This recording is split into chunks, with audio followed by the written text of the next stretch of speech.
Did Mama sing every day? Asked Caleb. Every single day. He sat close to the fire, his chin in his hand. It was dusk, and the dogs lay beside him on the warm hearthstones. Every single day, I told him for the second time this week, for the 20th time this month, the 100th time this year, and the past few years. And did Papa sing too? Yes, Papa sang too. Don't get so close, Caleb. You'll heat up. He pushed his chair back. It made a hollow scraping sound on the hearthstones, and the dogs stirred. Lottie, small and black, wagged her tail and lifted her head. Nick slept on. I turned the bread dough over and over on the marble slab on the kitchen table. Well, Papa doesn't sing any more, said Caleb very softly. A log broke apart and crackled in the fireplace. He looked up at me. What did I look like when I was born? You didn't have any clothes on, I told him. I know that, he said. You looked like this. I held the bread dough up in a round, pale ball. I had hair, said Caleb seriously. Not enough to talk about, I said. And she named me Caleb, he went on, filling in the old familiar story. I would have named you Troublesome, I said, making Caleb smile.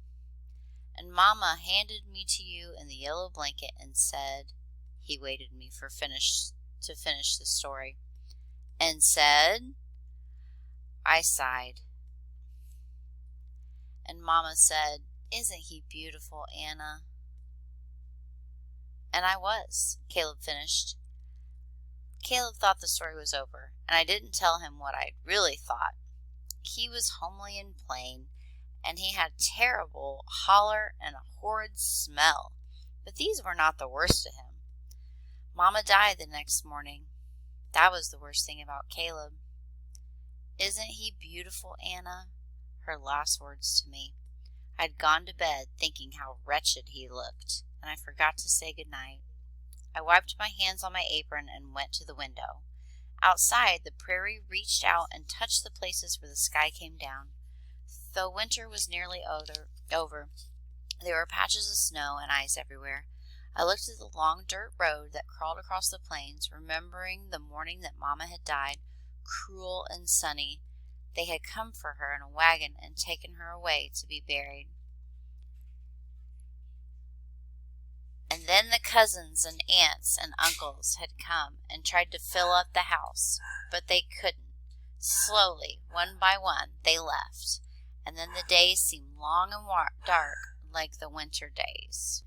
And then the cousins and aunts and uncles had come and tried to fill up the house, but they couldn't. Slowly, one by one, they left, and then the days seemed long and dark like winter days, even though it wasn't winter, and Papa didn't sing. Isn't he beautiful, Anna? No, Mama. It was hard to think of Caleb as beautiful. It took 3 whole days for me to love him, sitting in the chair by the fire, Papa washing up the supper dishes, Caleb's tiny hands brushing my cheek, and a smile. It was the smile, I know. Can you remember her songs? Asked Caleb. Mama songs? I turned from the window. No, only that she sang about flowers and birds, sometimes the moon at nighttime. Caleb reached down and touched Lottie's head. Maybe, he said, his voice low. If you remember the songs, then I might remember her too. My eyes widened and tears came. Then the door opened and wind blew in with Papa, and I went to stir the stew. Papa put his arms around me and put his nose in my hair. Nice soapy smell, that stew, he said. I laughed. That's my hair. Caleb came over and threw his arms around Papa's neck and hung down as Papa swung him back and forth, and the dogs sat up. Cold in town, said Papa, and Jack was feisty. Jack was Papa's horse that he raised from a colt.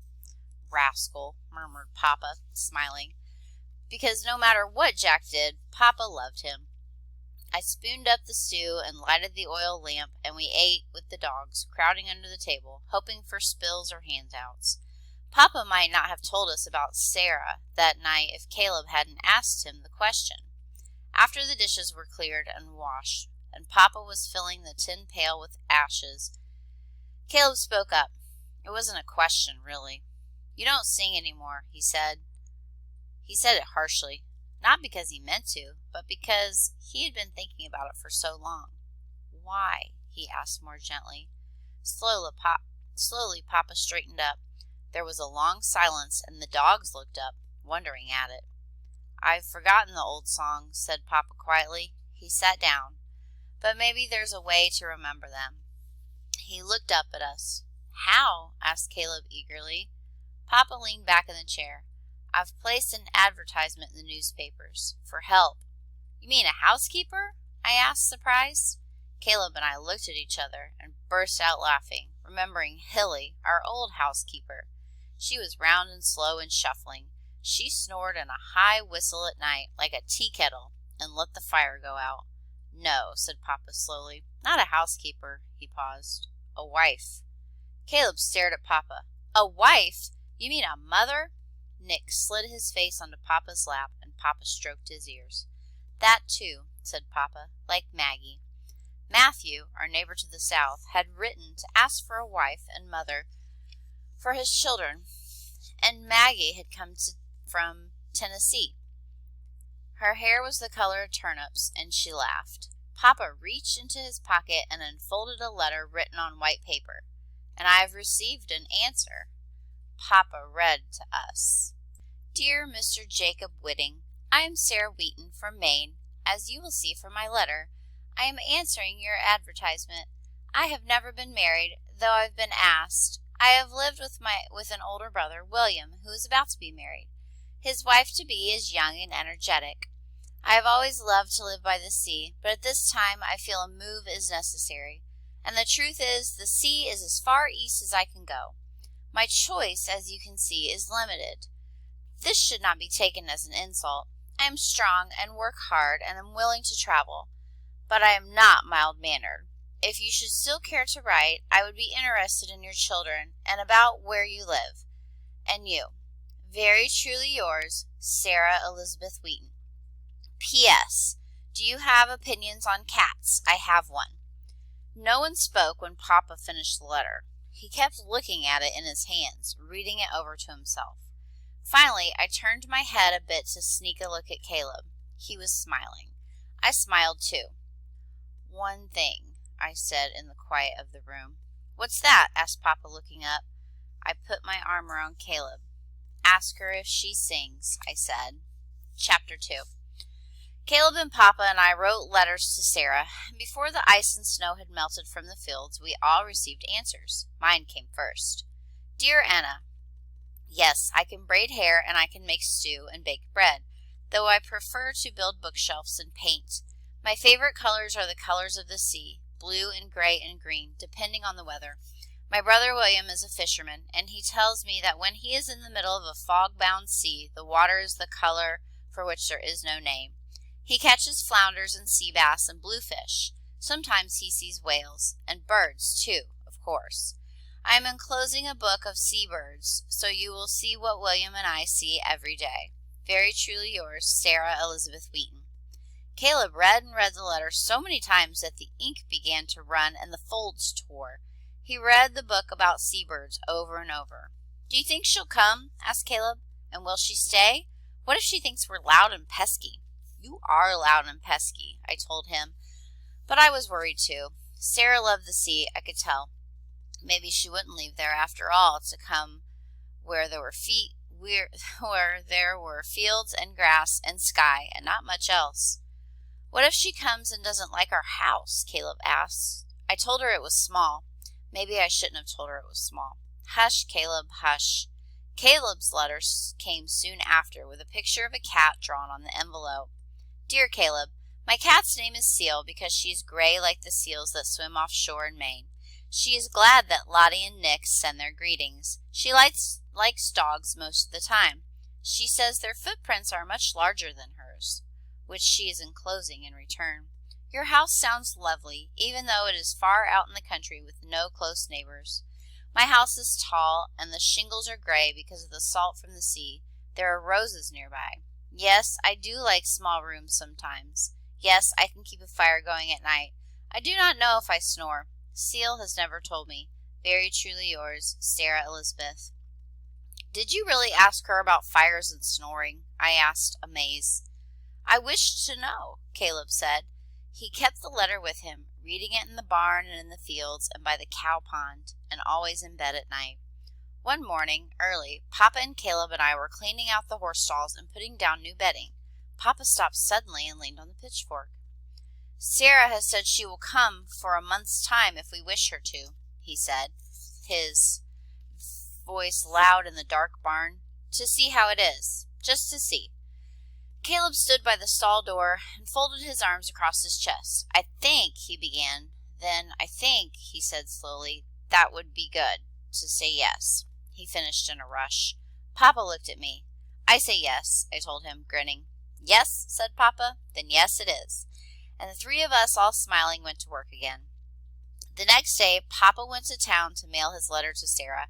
It was rainy for days, and the clouds followed. The house was cool and damp and quiet. Once I set 4 places at the table, then caught myself and put the extra plate away. 3 lambs were born, one with a black face, and then Papa's letter came. It was very short. Dear Jacob, I will come by train. I will wear a yellow bonnet. I am plain and tall. Sarah. What's that? Asked Caleb excitedly, peering over Papa's shoulder. He pointed. There, written at the bottom of the letter. Papa read it to himself. Then he smiled, holding up the letter for us to see. Tell them I sing, was all it said. Chapter 3. Sarah came in the spring. She came through the green grass fields that bloomed with Indian paintbrush, red and orange, and blue-eyed grass. Papa got up early for the long day's trip to the train and back. He brushed his hair so slick and shiny that Caleb laughed. He wore a clean blue shirt and a belt instead of suspenders. He fed and watered the horses, talking to them as he hitched them up to the wagon. Old Bess, calm and kind, Jack, wild-eyed, reaching over to nip Bess on the neck. Clear day, Bess, said Papa, rubbing her nose. Settle down, Jack. He leaned his head on Jack, and then Papa drove off along the dirt road to fetch Sarah, Papa's new wife, maybe our new mother. Gophers ran back and forth across the road, stopping to stand up and watch the wagon. Far off in a field, a woodchuck ate and listened. Caleb and I did our chores without talking. We shoveled out the stalls and laid down new hay. We fed the sheep. We swept and straightened and carried wood and water. And then our chores were done. Caleb pulled on my shirt. Is my face clean? He asked. Can my face be too clean? He looked alarmed. No, your face is clean, but not too clean, I said. Caleb slipped his hand into mine as we stood on the porch watching the road. He was afraid. Will she be nice? He asked. Like Maggie? Sarah will be nice, I told him. How far away is Maine? He asked. You know how far. Far away, by the sea. Will Sarah bring some sea? He asked. No, you cannot bring the sea. The sheep ran in the field, and far off the cows moved slowly by the pond, like turtles. Will she like us? Asked Caleb very softly. I watched a marsh hawk wheel down behind the barn. He looked up at me. Of course she will like us, he answered his own question. We are nice, he added, making me smile. We waited and watched. I rocked on the porch, and Caleb rolled a marble on the wood floor, back and forth, back and forth. The marble was blue. We saw the dust from the wagon first, rising above the road, above the heads of Jack and old Bess. Caleb climbed up onto the porch roof and shaded his eyes. A bonnet, he cried. I see a yellow bonnet. The dogs came out from under the porch, ears up, their eyes on the cloud of dust bringing Sarah. The wagon passed the fence field, and the cows and sheep looked up too. It rounded the windmill and the barn and the windbreak of Russian olive that Mama had planted long ago. Nick began to bark, then Lottie, and the wagon clattered into the yard and stopped by the steps. Hush, said Papa to the dogs, and it was quiet. Sarah stepped down from the wagon, a cloth bag in her hand. She reached up and took off her yellow bonnet, smoothing back her brown hair into a bun. She was plain and tall. Did you bring some sea? Asked Caleb beside me. Something from the sea, said Sarah, smiling. And me. She turned and lifted a black case from the wagon. And seal, too. We are at the top of page 22. I would encourage you to read the rest of it with your student. Stop at the end of chapter 3.